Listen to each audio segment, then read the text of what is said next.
Hey, welcome back to Gold Scratch. So this video, the subject of this video is a continuation of Merrick Hanger's 400 Pontiac engine, which is right here. We've made two previous videos, and I think the subject of the first one was it a machine shop ripoff? It wasn't, and we got to get that out of the way. But we made another video at our machine shop. We had the block deck, Magnaflux, hot tank, new cam bearings, all that stuff. We'll go through the detail of that in a minute. I'm going to show you a few operations. We're finally getting it put back together. The crankshaft is in. I've done all the bearing clearances for the crankshaft. We're going to show checking the deck height. We took about 18 thousandths off the deck to get our quench in line. We'll talk about that. I'm going to show checking the crankshaft thrust clearance and why that's important and what it does. And we're also going to do one connecting rod bearing clearance with the dial bore gauge. I know I've showed this kind of stuff before, but if you're following this, you're probably not going to go back and look at it. So we'll do it over again. It doesn't take long. So first of all, just to catch up on some stuff, if you watched the previous video, the one with the picture of the DUI distributor on the front that I made from Pontiac, Canada last week, you know that I was away with my sweetheart Mariana for a week in Pontiac, Canada, and couldn't stop. I had to make a video from there. We didn't have sound equipment with us, so the quality wasn't best, but we got some message out. So thanks for watching that. So while I was gone, a bunch of great things happened to me when I got home. My crew, my team, starting with Mike Kimball, Alex Vendrig, Gary Watson, and my son, Michael Gold, put together and bought me this beautiful neon gold scratch. So isn't that cool? And they had it waiting for me when I got home on Sunday night. So that was pretty nice. And the reason they did that was to celebrate my 1 millionth view, which I got Monday morning, I think actually it was. So that's one big milestone behind us. A while ago, we talked about 10,000 subscribers. Now we're almost 11 and 1 million views behind us. So and to add to all that, as if it wasn't good enough, David Vizard put a real nice comment on one of my videos, recommending that people subscribe to my channel. So you couldn't ask for much more psychic income in a week than that. So I'm pretty overwhelmed here right now and trying to deal with all this, but we're going to continue on. It's only going to continue on if we make good videos. So we're going to do that and try to give you as much information as we can. We're going to have a tip of the day at the end of it. If you wonder about one-piece remain seal, two-piece remain seal, I'm going to give you a little demo on that and why that's important to know. And I want to make a shout out to my friends up in Sault Ste. Marie, where I was born and lived for the first 57 years of my life. I worked for Algoma Steel, and they had a pretty major disaster up here a week or two ago, and their blast furnace is down. And I worked there for 34 years, and if I was still working there, it would be my problem. So I can't stop thinking about that. These guys have got big challenges. Unexpected gas main failure, which shut the blast furnace down, froze it up, and they got big problems getting it going again. So good luck to you guys. It's a tough situation to be in. I've been there before. So let's get that out of the way. We're going to show you all the documentation that we've got. We're back here with Merrick Hanger's 400 Pontiac block, and we made a video, the first video about this. Merrick brought it to me in multiple pieces in the trunk of his car. And it had been in a machine shop and disassembled, but never got put back together. Long history. It was rebuilt 2 or 3 years ago. He had some complaints that had the rear main seal was leaking pretty severely. The valve lifters were very noisy. It was detonating a lot and a few other things. So. And he also found shrapnel in his oil as well, in the oil filter when he cut the oil filter apart. So he took it apart, and whatever happened between then and now, I don't know. But anyway, he brought it to me to see if I could get it back together. I made a video about that. There's lots of detail in that video if you're interested in the details of it. check that out. It's about a month ago. I think the title was it a machine shop ripoff?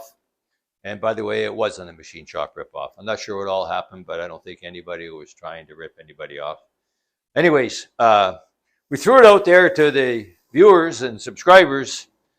By the way, while I'm speaking about subscribers, please remember to subscribe.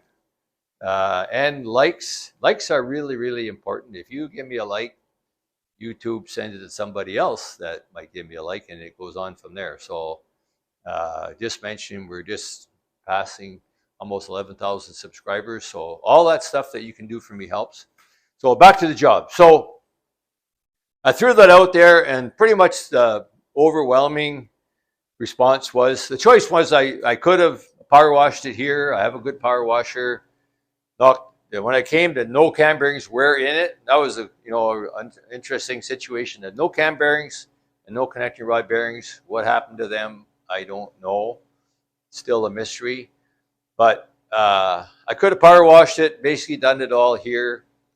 And the overwhelming thing was, if you got shrapnel in your oil and all those symptoms, do it right. So we took it back to a machine shop. We took it back to West Lorne Machine Shop.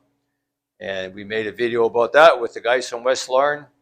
So what'd they do? They took all the frost plugs out, took all the oil plugs out, hot tanked it, jet washed it, magnafluxed it, and installed new cam bearings for me. Sometimes I do my own cam bearings, but they were there, so I let them do that. And they also re-honed it to 600 grit and put a new hone into it. Didn't change the size of the cylinder or anything. So it's ready to go back together. I've got the crank back in. I've measured all the crank bearings. I'm going to show you the details of that. The main bearings. We're also going to show you checking the deck height now. And we're also going to show you setting the main bearing, the main thrust clearance on the crankshaft. So I'm going to cover all that stuff off. So one of the things that we did when it was there, the engine was detonating, and one of the possibilities that can be is it had too much quench. So if you add up the thickness of the head gasket that was in it and the distance the piston was down the hole, it had over 60 thousandths of an inch quench, and that's not ideal. So while I was at the machine shop, we had them resurface the head and take about 18 thousandths off. So we're going to check that today to see how they did and recalculate the quench for you as you watch. So this to show that checking your deck height, once again, that's a critical measurement, the distance the piston is down the hole. So I just got this deck bridge, but there's other ways to do this kind of stuff. A deck bridge is not expensive, by the way.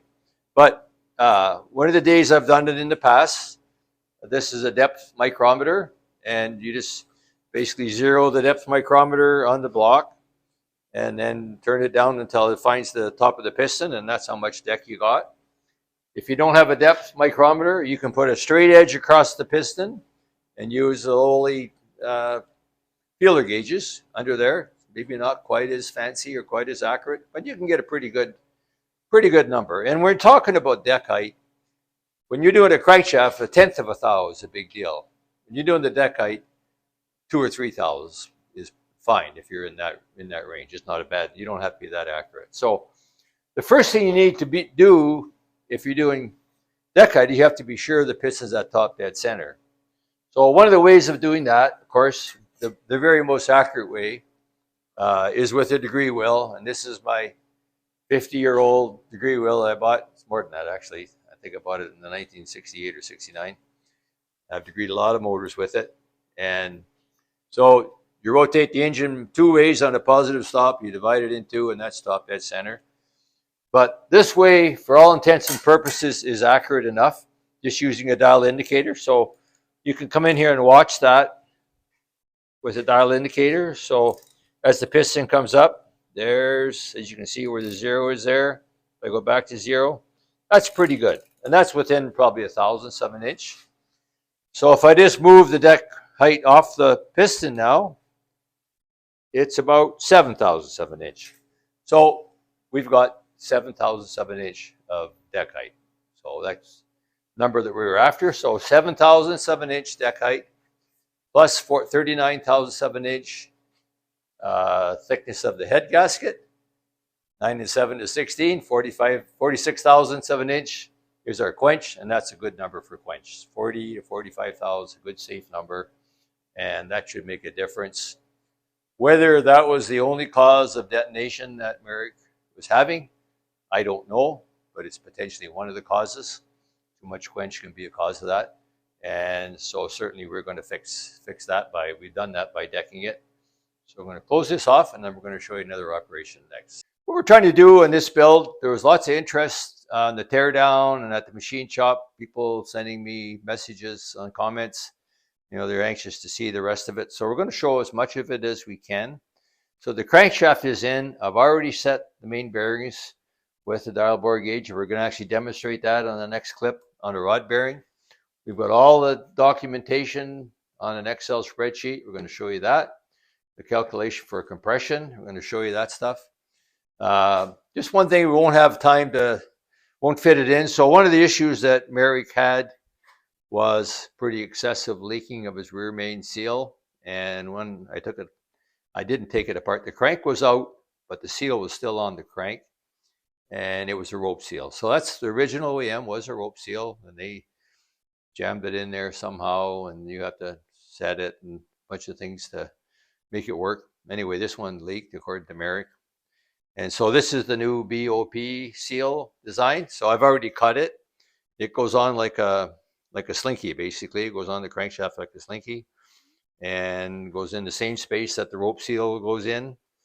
And there's a whole bunch of things you have to do to prepare it and make sure you get it assembled and installed correctly. But I've used these on all the other Pontiacs I've done and 0 leaks so far. So that's the answer to rope seal. So that's about all I can show about that. So one of the things that's important is the main bearing clearances, of course. They're already done, but we will show you the stats on that. And it's interesting, I'll show you when I get to the spreadsheet. When this crank came to me originally, there were bearings on the mains. I took all the measurements. So now I've installed Clevite 77 bearings. The crankshaft's 10 under. The crankshaft was in good shape. I just cleaned it up. It's excellent shape. I've mic'd it. It's mic'd right on. I took all the clearances. You might as well show that now since we're here, Alec. So there's the clearances that I took in the main bearings. I think this was before Christmas when this engine came here. So the average main bearing clearance was 0.0028. So that's the crankshaft pin size. And that's the clearance for the dial bore gauge. So the average clearance is 0.0028. So I've just installed the new Clevite 77 bearings. This was the original bearings that were in it. And the average clearance is 0.0027. So 10 thou undersize. It's a 3-inch crank. So it's interesting how 3 or 4 months later, different bearings, and the difference is 1/10 of a thou. And that's a commendation to machine shops that ground that crankshaft. The bearings are almost always not a problem. If you get in trouble with bearing clearances on assembly, it's probably not the bearings, it's probably the machining of the crankshaft. Having said that, I've checked 1,000 clearances, probably a lot more than that. Very, very seldom you actually find a problem. But you got to check, because somebody could have mismatched a bearing in the box, or the guy that ground the crankshaft might have missed a journal or something like that. If you don't check, you're just, it's Russian roulette, and you're going to get caught eventually. So we check and document everything. So I have the documentation from the original and documentation from now. While we're here, we'll show you the rod bearings. I'm actually going to do one in the next clip. And so I'm at number 4. I've only done 3 so far. That's why this page isn't filled out yet. And there were no rod bearings in the engine when I got it. So the piston clearances, I did all this before. So these are forged pistons, Icon forged pistons, 40 over forged pistons. And the recommended clearance is 5 to 6 thousandths of an inch, and it's 0.0057 average. And they're all between, the highest is 060 and the lowest is 055. So right on the numbers. The bores are perfect. I've had the machine shop rehone these bores. The final finish is 600 grit, and we are going to use the same piston rings over again. This engine only had 500 miles or something like that on it. There's nothing wrong with them, and so I'm going to take them all off the pistons, clean up the pistons really well. They need to be cleaned up. Put them all back on and assemble it with the original rings. And with the bore hasn't changed in dimension. It's a new finish on there, but that's a very safe operation to do. So one of the other things that we checked, by the way, so the deck height I showed already, we just showed you, but I measured at 7,007 The combustion chamber volume is 64 thousandths. And so going over here, part of the planning is what's your compression going to be. So this is just a Summit compression calculator. Anybody can access this. All you have to do is fill in these numbers, and it's very accurate. I've checked against this algorithm before. It works well. So the bore is 40160. The stroke's 375. I've cc'd the combustion chamber volume. There's 64 cc's. The piston volume, that's the volume in the dish of the piston, is 14 cc's. The deck height, we already talked about that, is 7 thousandths of an inch. We're going to use a 39 thousandths head gasket. That gives us 10.46 to 1 compression ratio. And the camshaft that we're using, I'll describe in the next clip, but it has an intake valve closing point of 60 degrees after bottom dead center. Connector rod 6.625. That's the dynamic compression is 8.56. And the predicted cranking pressure is 179 psi.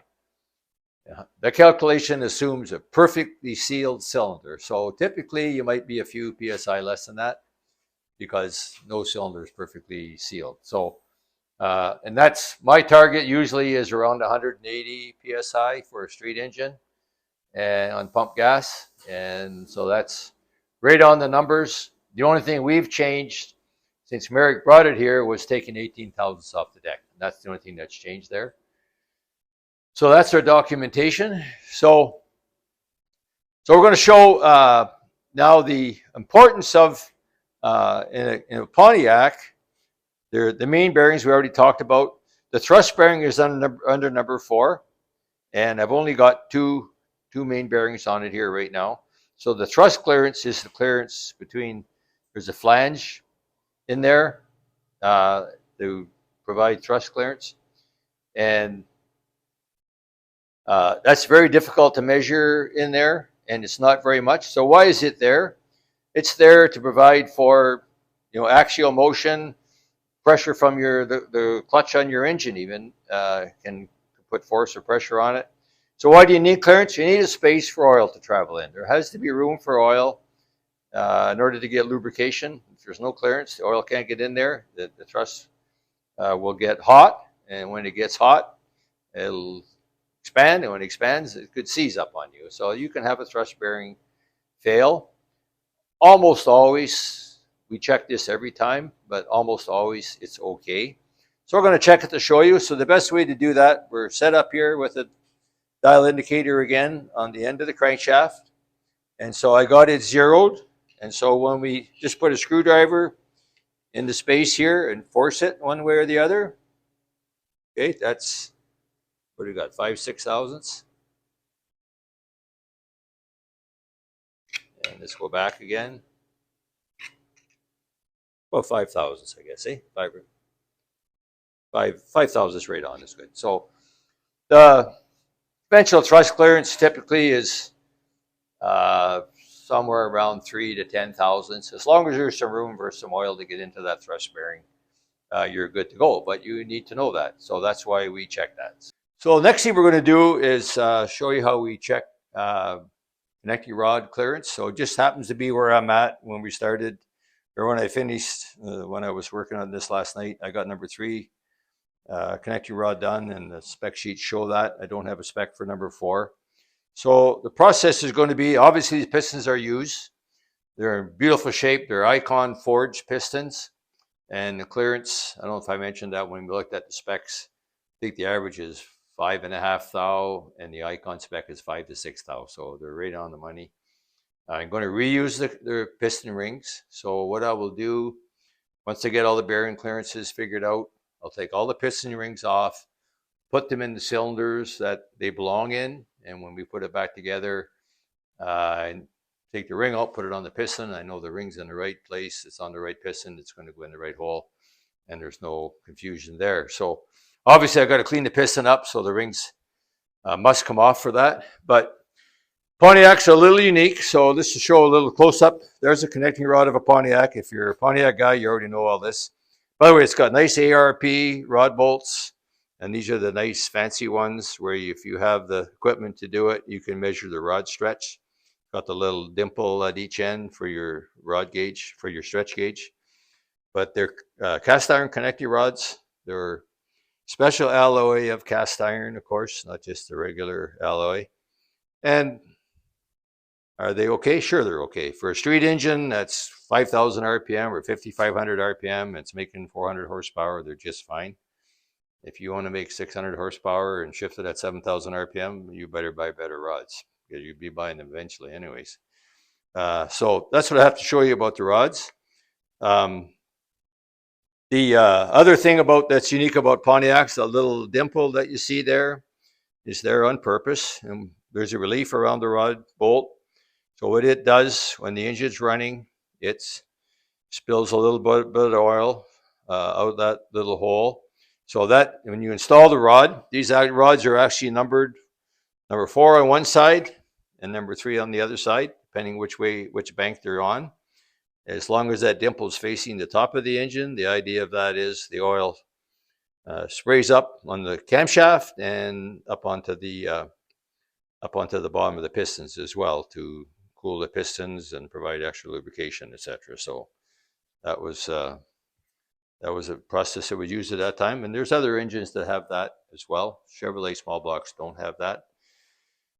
So what we're going to do is check the clearance on one number 4 piston that I have there, and just a note on that, we have all the dimensions here. I think I've mentioned this before. I've probably checked thousands of dimensions.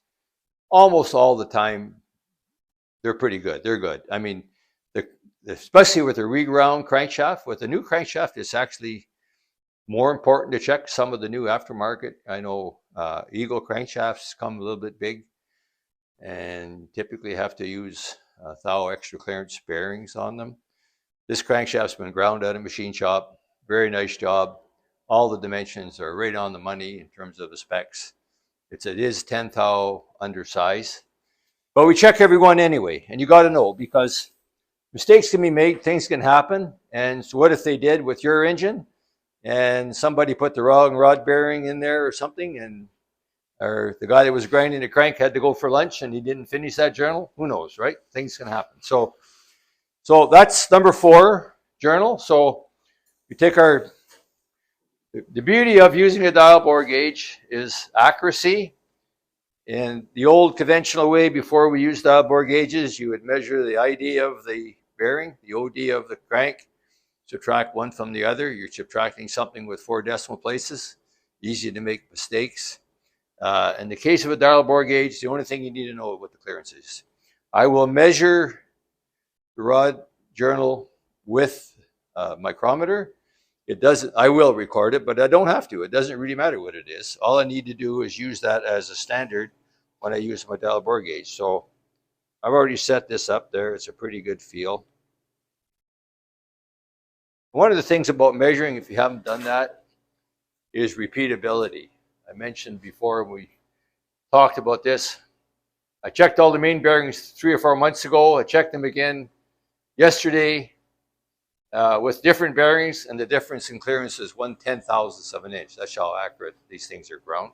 So anyway, I know the size of the outside diameter of the the rod bearing journal. So now I got to put the bearings in. So that's pretty simple.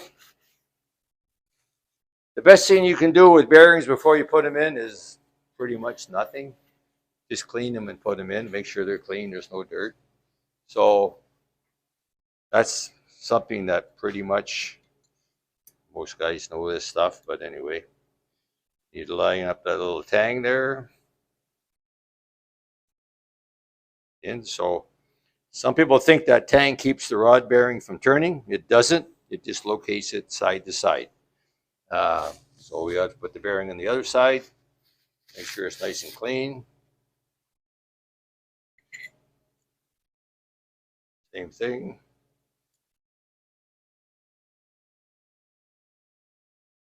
Same thing.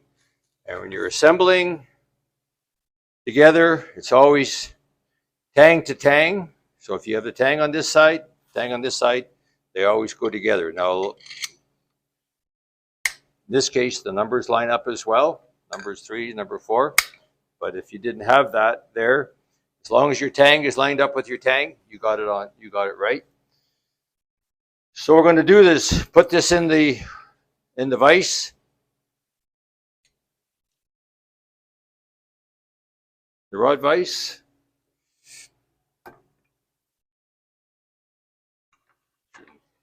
Block off the view, I guess.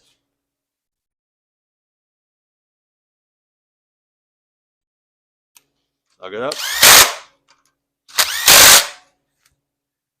Torque it to spec.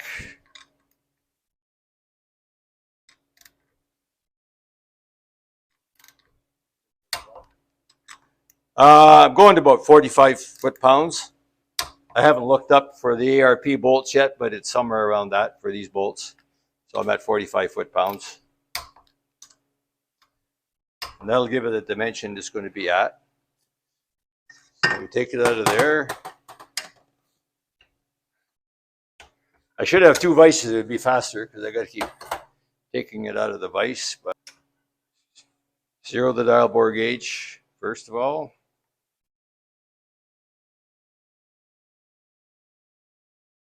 So you can see there I'm at 0.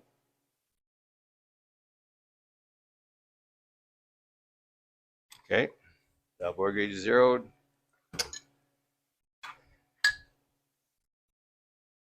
Connect your rod in.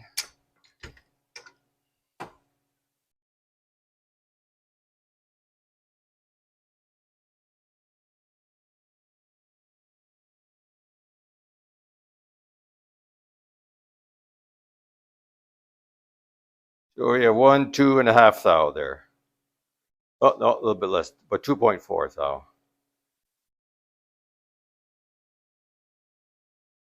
So the numbers that I got on the other ones, 0.0022, 20, and 21. I did that's kind of fast. I'm on camera. I would do it again before I put it together. But I'm within a couple of tenths of a thou. That's the process. So the beauty is, once again, you're only measuring the distance, the difference, right? What this says doesn't matter as long as you zero your dial bore gauge in it. You measure the distance, and you know your clearance. And for what it's worth, whoever ground this crankshaft did a nice job. All the numbers are right on. What our average connect your or main bearings is 0028. So that's a real nice number. 2.5 to 3 thou is a good number for mains. And we're 222021 for the rod so far. What did I say? 24 for that one. So pretty good numbers. We won't have any trouble with oil pressure or anything. One thing I forgot to mention, point of controversy of the previous videos, the little secret oil plug that's at the back of the block. It's back in there. It does not have a hole in it. For what it's worth, a lot of guys weighed in. The hole that was in it, if you haven't watched the previous videos, was 60 thousandths of an inch. That's way too much. A lot of you guys use 32nd of an inch, which is 30 thou. I pointed this out before. 60 thou is only twice as much as 30 thou, but it flows 4 times as much oil. It's the square of the diameter, guys. Okay, so you have to remember that. Anyway, we did not use a hole. In the previous video, I described the whole oiling system of Pontiac.